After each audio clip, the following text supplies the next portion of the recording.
एक ही सपने करे हो गए महमूद आयाज,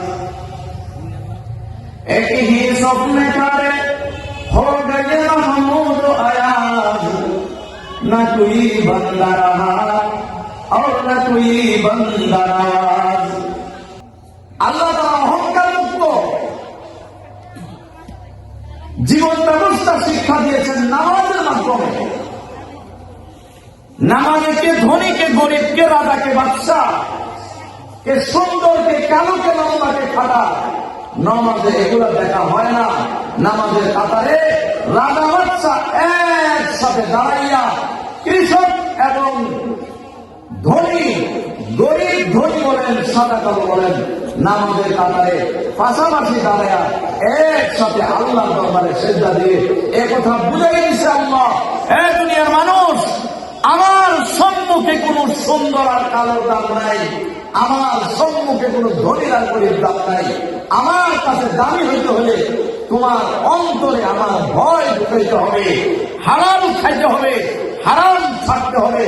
আমার ভয়ে তুমি যদি হারাম ছেড়ে দাও, হারাম খাও, তুমি খাটো, তুমি কালো, তোমাকে দেখতে বিশ্রী দেখা যায়, আমার ভয় থাকার কারণে তোমার সম্মান দুনিয়ার সব মানুষের চেয়ে চলে যাবে। যে অহংকার করবো না তোমরা, যে তিন ব্যক্তির সাথে আল্লাহ তাআলা কথা বলবেন,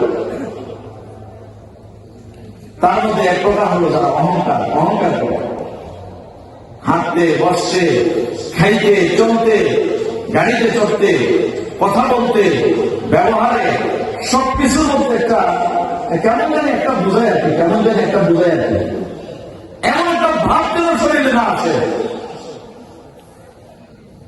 আল্লাহ নবী মুহাম্মদ রাসূলুল্লাহ সাল্লাল্লাহু আলাইহি ওয়াসাল্লাম ছিলেন, কি মর্যাদা ছিল ওনার, কেন ওনার মর্যাদা কি বোঝানোর চেষ্টা করা সম্ভব?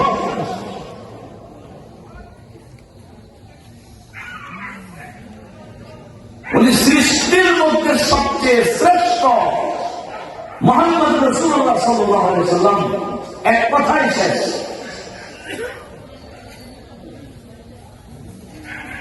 উনি সাহাবায়ে কেরামের জামাত নিয়ে তিনি যাচ্ছেন,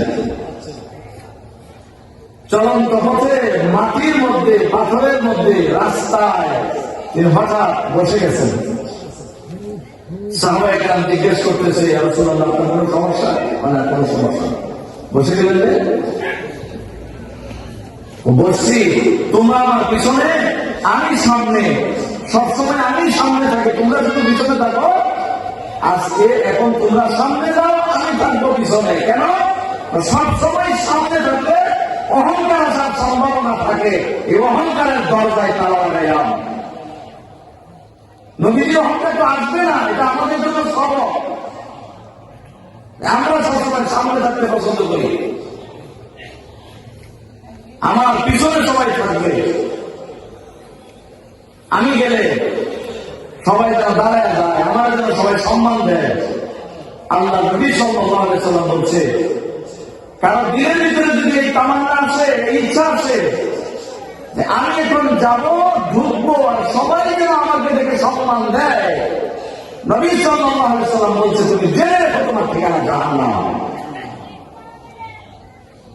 তোমার দিনের ইচ্ছা করতেছে তো সবাই যেন তোমাকে দেখে দাঁড়ায়, সবাই যেন তোমার সালাম দেয়, সবাই যেন তোমার দেখে সম্মান করে, সম্মান পাওয়ার ইচ্ছা তোমার ভিতরে করছে।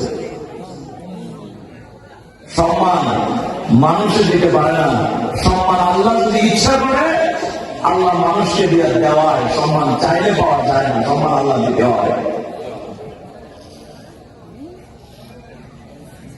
আল্লাহ রাসূল সাল্লাল্লাহু আলাইহি ওয়াসাল্লাম বলছেন, মান তাকাব্বারা ওয়াদাহুল্লাহ, মান তাওয়াযা রাফাহুল্লাহ। যে নরম হয়ে চলে, যে নিজেকে দুনিয়াতে ছোট মনে করে চলে, নবী সাল্লাল্লাহু আলাইহি ওয়াসাল্লাম বলছেন, আল্লাহ দুনিয়াতে ছোট হয়ে চললে আল্লাহ তার মর্যাদা দুনিয়া আখিরাত দুনো জগতে বাড়ায় দেয়। ওয়ামান তাকাব্বারা ওয়াদাহুল্লাহ, আর যে অহংকার করলো, ওয়াদাহুল্লাহ, দুনিয়া এবং আখিরাতে তার মর্যাদা আল্লাহ নামায় দেয়।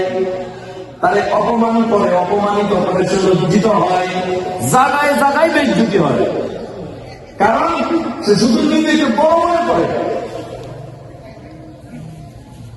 অন্য হাদিসে রাসূল করিম সাল্লাল্লাহু আলাইহি ওয়াসাল্লাম বলছেন, আমার উম্মত যে নিজেকে বড় মনে করে, অহংকার করে,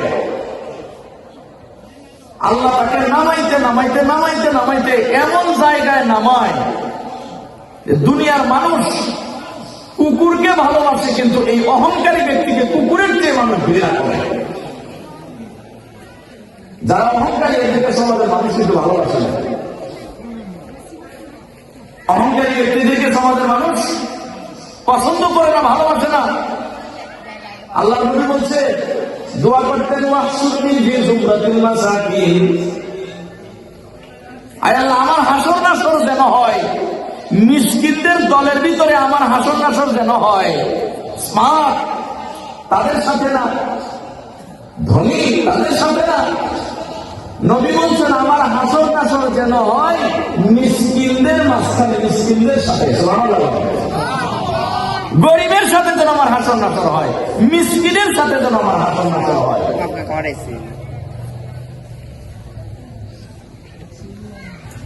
এবং রাসূল সাল্লাল্লাহু আলাইহি ওয়াসাল্লাম বলছেন, যে দুনিয়াতে অহংকার করে চলে, অহংকার করে চলে, মৃত্যুর পরে আল্লাহ তাআলা কবর থেকে তাকে যে তুলবে, হাসরের ময়দানে যাবে, কবর থেকে উঠে হাসরের ময়দানের দিকে যাবে না, সে কিভাবে যাবে জানেন?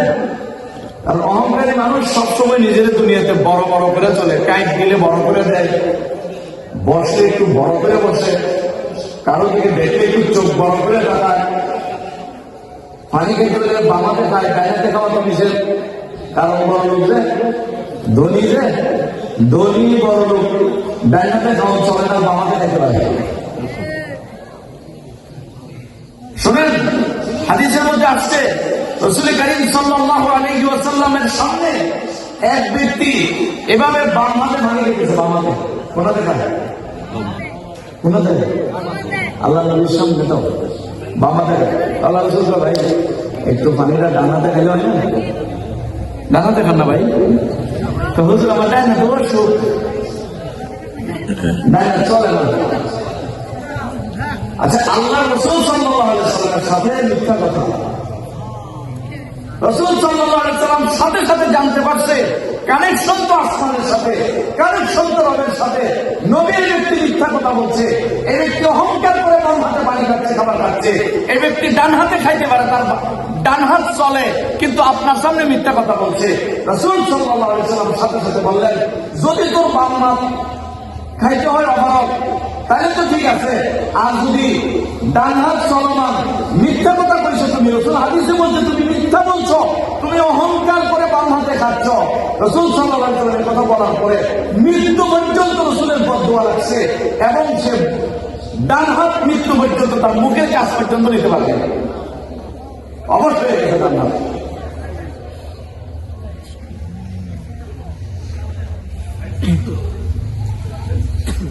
ইসলামে অহংকার হারাম।